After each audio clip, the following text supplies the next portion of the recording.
में हदीस है, मेरे मुस्तफ़ा करीम अलैहिस्सलाम ने फरमाया, जो सच्चा ताजिर होगा, सच्चा ताजिर, अल्लाह उसे क़यामत के दिन नबियों के साथ जगह अता फरमाएगा। सच्चे ताजिर को अल्लाह नबियों के साथ। तो भाई अजीबोगरीब मामला। मैं एक महफिल में था चंद दिन पहले, तो नकीब महफिल ने मेरा नाम लिया।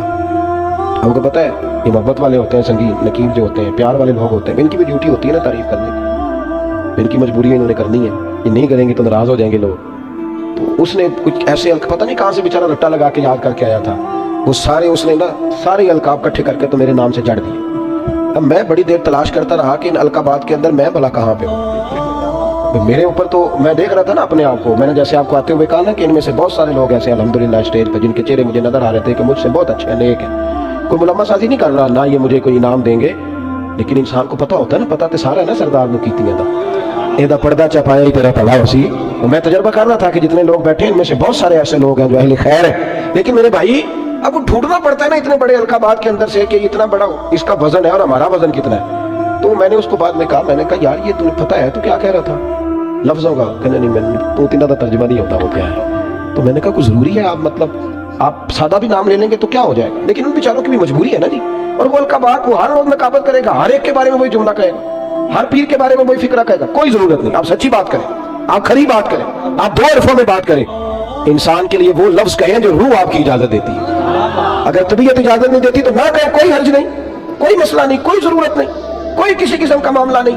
आप थोड़ा सा रुके, अपनी जिंदगी में ये मियार बनाएं, आप ये समझें इस चीज को कि हमने ऐसे थोड़ी बात कर देनी है। आप बात थोड़ा सोच कर करें, थोड़ा समझ कर करें, थोड़ा निखर कर करें। सच की जिंदगी गुजारो, सच की जिंदगी ठंडी होती है, सच की जिंदगी मजेदार होती है, सच की जिंदगी के अंदर इंसान सुकून में रहता है। वरना तो मतलब अजीब मामला ना जी। एक बात मैंने करनी है, वो बड़ी वो समझ ले मेरे लिए, इन बुजुर्गों के लिए नहीं है। एक बुजुर्ग ने खुद लिखा है अपने कलम से, उनसे किसी ने कहा हज़रत साहब आपने नसीहत कहाँ से ली? तो कहने लगे मैं तो जहां से भी नसीहत मिली है मैंने ले ली है। जो अभी अपने आप को तालिब इल्म समझता है वो कहीं से भी ले लेता है, और जो कहता है कि अब मैं किसी मकाम पे पहुंच गया हूं तो उसके लिए जरा मुश्किल होता है। कहा जनाब फिर भी कहाँ से? तो कहने लगे मुझे तो तवाइफ भी एक दिन नसीहत कर गई। सब तवाइफ कहाँ, किस तरह? तो फरमाने लगे मैं गुजर रहा था जुब्बे कुब्बे में, वो भी गुजर रही थी बेपर्दा, चेहरे पे कपड़ा नहीं था, तो मैंने उसको नसीहत कर दी। मैंने कहा बेटे चेहरे पे कपड़ा डाल, अल्लाह से डरा कर। कहते उसने उसी वक्त नकाब डाल लिया, चेहरे पे कपड़ा रखा। कहने लगी मैं एहतियात करूंगी, पर बुजुर्गों इजाजत हो तो एक बात मैं भी कर दूं।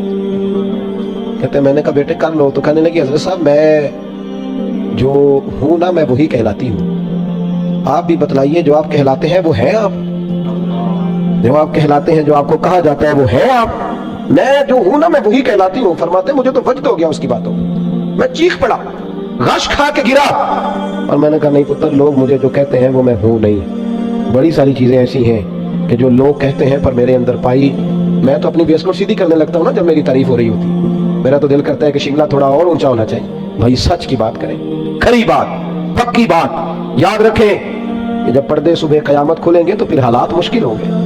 आप सच्चे रहें, सच्चाई का सफर करें। कुरान मजीद में कहा या अय्युहल्लज़ीना आमनुत्तकुल्लाह वकूनू मअस-सादिकीन, अल्लाह से डरो, और अगर सोबत इख्तियार करनी हो तो सच्चे लोगों की करना, झूठों के करीब ना जाना, सच्चे लोग, सच्चे खरे। सुनिए इब्ने हिशाम ने क्या लिखा है, सच का मियार कितना बुलंद होता है और ये कुर्बानी कितनी मांगता है। हजरत अस्मा बिन्त अबी बकर सिद्दीक़ रज़ियल्लाहु ताला अन्हा फरमाती हैं कि मेरे अब्बा जी ना मेरी ड्यूटी लगा के गए थे कि बेटे मैं हुजूर अलैहिस्सलाम को लेके गारे सौर में जा रहा हूँ, तो मेरे नबी करीम को ना ताज़ा खाना मिलना चाहिए। ये मोहब्बत का लफ्ज़ बोलना बड़ा आसान है पर इसकी पासदारी बड़ी मुश्किल है। ओहो बड़ी मुश्किल।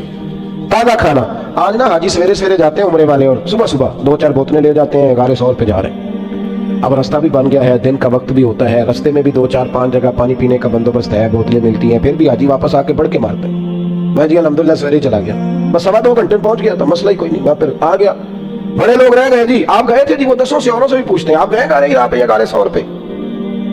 5413 फीट ऊंची गार है वो, और आज भी सुबह के वक्त लोग जाते हैं तो पता नहीं 15-18 जगह पे रुक के सांस लेते हैं, पानी पीते हैं, फिर भी मुश्किल है, और दिन में जाते हैं। उस वक्त तो रास्ता भी कोई नहीं था, आज भी जंगल है। जाग रहे हैं आप हजरात?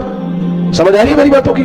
हजरत अस्मा की जब ड्यूटी लगी तो हालत ये थी कि हजरत अबू बकर सिद्दीक ना बेटे खाना पकाना और दिन को ना आना, कोई देख ना ले, रात को आना खाना ले। ये आपका हंसता बसता गांव है, और 10 बजे रात को जवान बेटी अगर माचिस लेने चली जाए ना दुकान पे तो सवेरे शोर मच जाता है।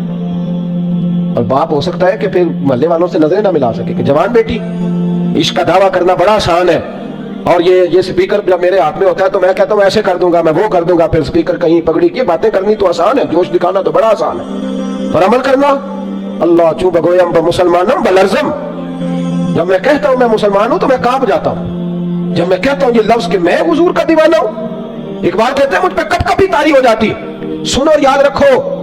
حضرت اسماء کہتی ہے ابا جی نے ڈیوٹی لگائی رات کو کھانا پہنچانا، متی میں کھانا پکاتی، پھر میں مکے کی گلیوں میں دیکھتی دنیا سو جاتی رات کے وقت، بیٹیاں تو بڑی پیاری ہوتی ہیں نا، اور پھر رات کو بیٹی نکلے، اور عام گھر نہیں سردار کی بیٹی، فرماتی ہیں کبھی کسی نے دستک ہی نہیں دی تھی، کسی کی طاقت ہی نہیں تھی ابو بکر صدیق کے دروازے کو دیکھے، لیکن ایک دن میں کھانا پکا رہی تھی تو میرے دروازے پہ شور ہوا، فرماتی ہیں شدید پریشانی کے عالم میں دروازے پہ گئی تو ابو جال کئی لوگوں کو لیے دروازے پہ کھڑا تھا، میں باہر نکلی کیا بات ہے تو کہتی بھرے مجمع میں اس نے پوچھا، کہنے لگا کہاں گئے ہیں ابو بکر صدیق، کہاں گئے ہیں نبی کریم علیہ السلام کو لے کر، بتاؤ۔ نوجوانوں ذرا غور کرنا، بات بات پہ جھوٹ بولنا کوئی نفع نہیں، پھر بھی جھوٹ، کہاں گئے ہیں؟ تو جناب اسماء کہتی ہیں کہ اب میرے سامنے دو رستے تھے، اگر میں کہتی تھی کہ مجھے پتا ہے تو میری وفا اجازت نہیں دیتی تھی، یہ تو ابھی جا کے حضور علیہ السلام کو تکلیف پہنچائے گی، اگر میں کہتی تھی، میری باتوں کی سمجھ آ رہی ہے آپ حضرات؟ ذرا غور کریں کیا کہہ رہا ہوں، اس بات کی نزاکت کو سمجھیں، اگر میں کہتی ہوں کہ مجھے خبر ہے تو یہ تو تکلیف دیں گے، اگر میں کہتی ہوں مجھے پتا نہیں تو یہ جھوٹ ہے، اور حضور اس کی اجازت نہیں دیتے۔ کتنا مشکل کام ہے، کہاں کھڑے ہو کہ کہاں سچ بولنا، اس معیار پہ اس میدان پہ سچ بولنا۔ کہتی ہے مکے کا چوک چاروں جانب دشمن اور میں اکیلی اور وہ بھی عورت، فرماتی ہے پھر میں نے اپنی ساری ہمت جمع کی، ساری طاقت اکٹھی کی، میں نے فیصلہ کیا کہ میں جھوٹ نہیں بولوں گی کیونکہ میں ابو بکر کی بیٹی، فرماتی ہے میں نے ارادہ کر لیا اب میں وفا بھی بچاؤں گی دین بھی بچاؤں گی۔ اس نے پوچھا بتائیے کہاں ہے، جب زور سے بولا تو میں نے کہا ابو جان سن، پھر سن مجھے خبر ہے وہ دونوں کہاں ہیں، پر تیرے اندر طاقت ہے تو پوچھ کے بتا، میں تمہیں بتاؤں گی نہیں وہ دونوں کہاں ہے طاقت تو پوچھ کے بتا۔ ہاں جے محبوب بلاوے ایک دم تے سر نو پیر بنائیے، وہ سر منگے تے سر دے دئیے، پھر کدے بھی دیر نہ لائیے تے یار دا کدے بھی گلا نہ کریے، پاوا سینک دے ہی مر جائیے، اور سجنا جاتے لائیے ہی نہ، تے جے لائیے تے پھر توڑ نہیں بھائیے۔ کہا بتاؤں کہ نہیں؟ بڑے بازار میں مکے میں ابو جال کو یہ بات کی، جب انسان دلیلوں سے عاجز آتے ہیں پھر لڑائی کرتے ہیں، دلیل پاس نہیں ہوتی پھر لڑائی کرتے ہیں۔ ابو جال نے ایک تھپڑ مار دیا بیٹی کے منہ پر، فرماتی ہے کبھی کسی نے دروازے کو نہیں دیکھا تھا، تھپڑ لگا تو میں زمین پہ گری، نیچے پتھر تھا، میرا کان پتھر کو لگا تو بالی پھٹ گئی، خون نکلا۔ جناب اسماء کہتے ہیں میں اسی حال میں پھر اٹھی، لوگ ابو جال کو پکڑ کے لے گئے تو عورتوں کے منہ لگتا ہے چل یہ عربوں کا شیوا نہیں، اس کو لے گئے۔ کہتی ہے میں اسی حالت میں اٹھی، خون صاف کیا، پھر منہ پہ چادر لپیٹی، پھر کھانا پکایا، پھر میں نے زیادہ دیرا کرنے کی کوشش کی، جب لوگ سو گئے چہرہ لپیٹ کے میں غار ثور تک گئی۔ فرماتی ہیں جب میں وہاں پہنچی تو پہلی نظر جناب صدیق اکبر کی لپٹے ہوئے چہرے پہ پڑی، پتر خیر ہے؟ طبیعت ٹھیک ہے؟ پتہ ہے نا بیٹی تو رات کو ٹیلی فون پہ صحیح بات نہ کرے تو ابا سو نہیں سکتا ساری رات، پتہ نہیں ان کڑی نو کی گل ہے بولی نہیں صحیح۔ کہتی ہیں حضرت صدیق اکبر فرمان کیا ہوا؟ کچھ نہیں ابا جی میں کھانا لائی ہوں۔ بیٹے کھانا چھوڑ، ماجرا کیا ہے وہ بتا۔ کچھ نہیں ابا جی۔ جب 2-3 دفعہ پوچھا تو نبی کریم علیہ السلام نے فرمایا اسماء بتاتی کیوں نہیں؟ ابو بکر پریشان ہے۔ تو کہتی ہے میں نے وہ کپڑا ہٹایا تو خون پھر بہنے لگا۔ کیا ہوا؟ عرض کی حضور آج عجیب دو راہ تھا، سچ بھی بچانا تھا اور وفاداری بھی بچانی، عجیب معاملہ تھا، سچ بھی بچانا تھا اور وفاداری بھی۔ حضور اللہ نے فضل کیا ہے میری دونوں چیزیں بچ گئی، سچ بھی وفا بھی، میں بچا کر کے آئی ہوں۔ حضور اس نے تھپڑ مارا ہے تو کان پھٹ گیا ہے۔ حضرت صدیق اکبر کی آنکھوں میں بھی آنسو چمکے، پر قربان جائیں جو دعا میرے نبی پاک نے دی نا، تو فرماتے ہیں آنکھوں میں آنسو تھے پر لب مسکرانے لگے۔ حضور نے ہاتھ اٹھا کے فرمایا اے اللہ میں ابو بکر سے راضی ہوں، تو بھی اس سے راضی ہو جا، اے اللہ میں راضی ہوں۔ بھائی انہوں تو سچ کے رستے میں مار کھائی، یہاں کیا عالم ہے؟ ہمارے اخلاقیات شروع اس بات سے ہوتے ہیں کہ ہم بڑی لچھے دار بات کرتے ہیں۔ اخلاقیات کا معنی یہ ہے کہ ہم لوگوں کو شیشے میں اتارنے کا فن جانتے ہیں۔ اخلاقیات کا معنی یہ ہے کہ ہم دوسرے کی نفسیات پہ صحیح قبضہ جما لیں گے۔ پہلا معاملہ اخلاق کا، پہلا جو سچ بولنا، دیانتداری سے رہنا۔